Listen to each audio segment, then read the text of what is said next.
Putu Arnawo dilantik dan dikukuhkan menjadi Ketua Pengurus Kamar Dagang dan Industri atau Kadin Denpasar masa bakti tahun 2025 hingga tahun 2030 oleh Ketua Kadin Provinsi Bali Imade Ariandi. Pelantikan disaksikan Wali Kota Denpasar Jaya Negara serta staf khusus Kepala Staf Kepresidenan RI Timothy Ivan Triono.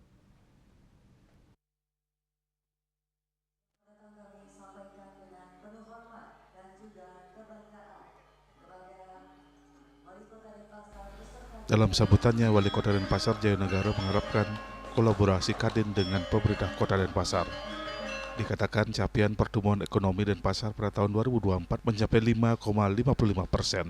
Dalam sambutannya, Ketua Kadin Denpasar, Putu Arnawo mengatakan semangat tumbuh dan berkembang sehingga UMKM Denpasar tumbuh terus. Keberadaan ratusan ribu unit usaha mikro kecil menengah UMKM menunjukkan potensi kreatif di Denpasar sangat besar.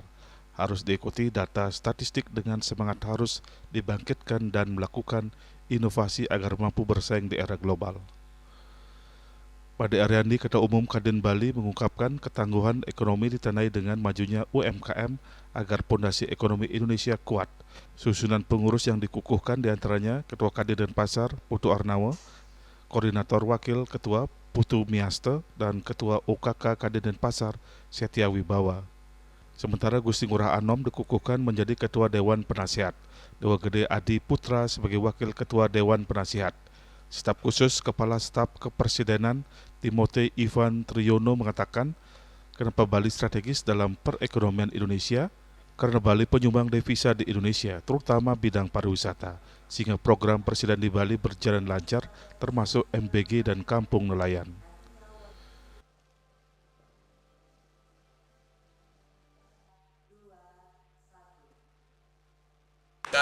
Bisa terus optimal. Kalau pariwisatanya gerak, kan ekonomi kerakyatan di sini juga bergerak. Lalu juga Presiden menekankan agar program-program prioritas Presiden di Bali itu berjalan.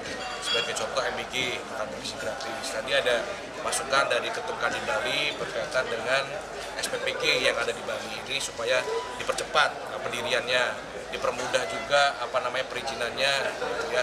Artinya supaya apa? Supaya semakin banyak dan semakin cepat anak-anak di Bali ini menerima manfaat dari makan bergizi itu. Nah, lalu yang kedua berkaitan dengan kampung nelayan. Tadi disampaikan bahwa adanya kebutuhan cold storage bagi kampung nelayan agar produk-produk olahan laut ini segar, agar distribusinya juga bisa dikelola dengan baik dengan adanya cold storage itu. Pada kesempatan ini juga diadakan talk show dan diskusi dengan narasumber Timothy Ivan Triono selaku staf khusus Kepresidenan RI yang dipandu moderator Agung Mia.